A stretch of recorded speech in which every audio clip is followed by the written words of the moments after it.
पांचवा अध्याय। इसे उत्तम चरित्र। रुद्र ऋषि है, महासरस्वती देवता है, भीमा शक्ति है, भ्रामरी बीज है, सूर्य तत्व है, स्वरूप प्राप्ति के उत्तम पाठ का विनियोग है, और जिसके हाथ में घंटा, शूल, चक्र, मूषक, धनुष, बाण सुशोभित है, जिनकी क्रांति शरद चंद्रमा के समान है। गौरी देव उत्पन्न, तीनों जगत का आधार, शुंभ राक्षसों का विनाश, मां सरस्वती देवी का ध्यान करता हूँ। ऋषि बोले, प्राचीन काल में शुंभ निशुंभ नामक दोनों राक्षस बल के मत पर त्रिलोकी यज्ञों को छीन लिया। तत्पश्चात उन्हीं सूर्य, चंद्रमा, कुमेर, वरुण अधिकार प्राप्ति छीन ले। इन दोनों अग्नि, वायु अधिकार छीन कर उनके राज्य निकाल दिया गया। इस प्रकार देवतागण पराजित होकर स्वर्ग नीचा अपराजिता भगवती का स्मरण करने लगे, विचार करने लगे। भगवती पहले वरदान दिया था, देवताओं आपत्ति आने पर स्मरण पर समस्त विपत्तियों को समूल नाश कर दूंगी। ऐसा सोचकर समस्त देवता इंद्र के साथ से हिमालय चले गए। पार्वती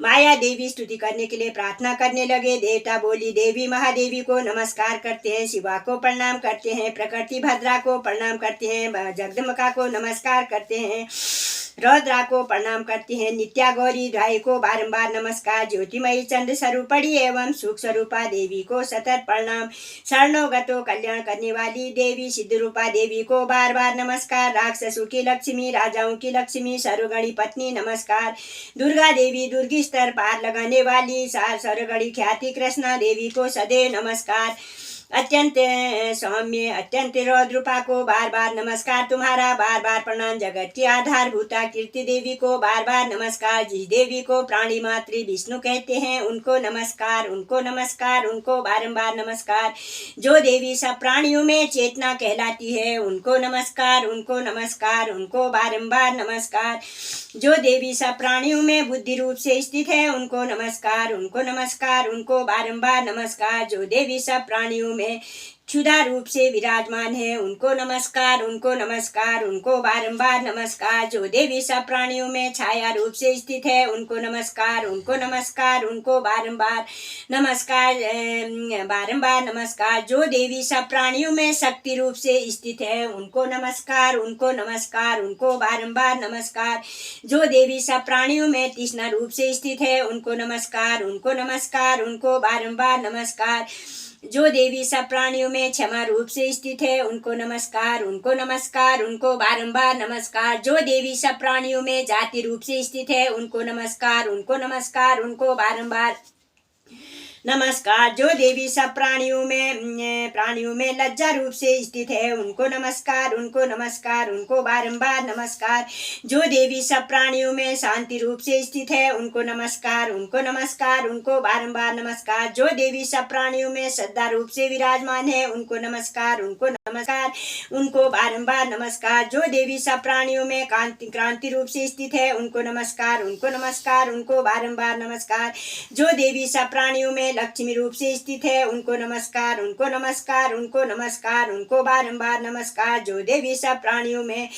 स्मृति रूप से विराजमान है उनको नमस्कार, उनको नमस्कार, उनको बारंबार, जो देवी समस्त जीवों में दया रूप से स्थित है उनको नमस्कार, उनको नमस्कार, उनको बारंबार नमस्कार, जो देवी समस्त जीवों में मातृ रूप से स्थित है उनको नमस्कार, उनको नमस्कार, उनको बारंबार नमस्कार, जो देवी सब प्राणियों में जीवों में भ्रांति रूप से स्थित है उनको नमस्कार, उनको नमस्कार, उनको बारंबार नमस्कार, जो देवी सब प्राणियों में इंद्रियों में विष्टाष्टी है उसी प्रकार व्याप्त है ऐसी देवी को बारंबार नमस्कार, जो देवी चैतन्य रूप से संपूर्ण व्याप्त किया है स्थित है उनको नमस्कार, उनको नमस्कार, उनको बारंबार नमस्कार।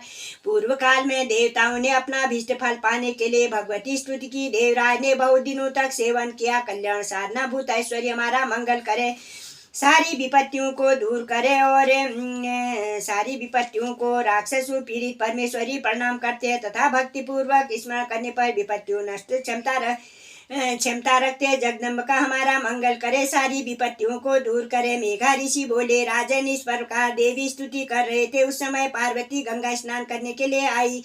उस समय सुंदर भों वाली पार्वती ने देवताओं से कहा, दे आप लोग किसकी स्तुति कर रहे हो। उस समय शरीर से प्रकट होकर शिवा बोली, देवता शुंभ निशुंभ संग्राम निशुंभ पराजित मिलकर स्तुति कर रहे। पार्वती शरीर को अंबिका प्रकट हुई।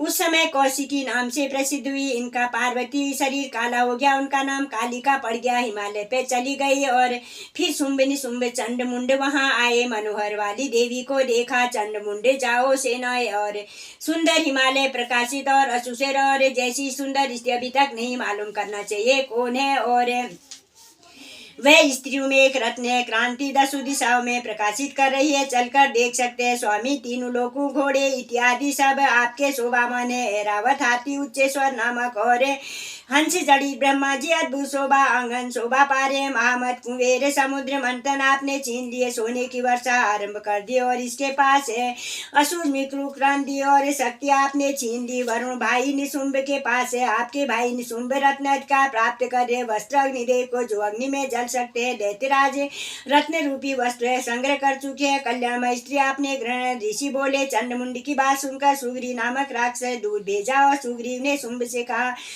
तुम्हें मेरी और इस प्रकार कहना उपाय करना जिससे प्रसन्न होकर सहमत हो जाए। यह सुनकर पर्वत स्नान चले गए। सुंदर वो बैठी हुई और जाकर सुग्रीव ने देवी से कहा और सुग्रीव ने कहा दूत ने कहा हे देवी दैत्य शुंभ तीनों लोगों का अधिपति है। आपके अधिकार प्राप्त का उल्लंघन नहीं और समझते और तीनों मेरा अधिकार है। अधीन यज्ञ भोगों को तीनों लोग रत्न पास है। ऐरावत हाथी और अधिकार है। समुद्र मंथन उच्चेश्वर नामक घोड़ा और यम पूर्वक और गंधर्व जितनी वस्तुएं मेरी हो चुकी है। और देवी आपको मैं स्त्रियों में एक रत्न मानता इसलिए जाओ और असुराज से कह दो चंचल कठाष्ट वाली देवी भाई निशुंभ यदि वरोगी तो मान है चुले बुद्धि के रूप में वर के रूप में चुन लो। मेघा ऋषि ने कहा दूध के ऐसा कहने पर जगत कल्याण मनी मन मुस्कुराई और कह रही है इसमें शुंभ तीनों लोगों और निशुंभ इसी तरह पराक्रमी है किंतु इस संबंध में प्रतिज्ञा कर चुकी जो मुझे युद्ध में हरा देगा मेरे अपमान को खंडित करेगा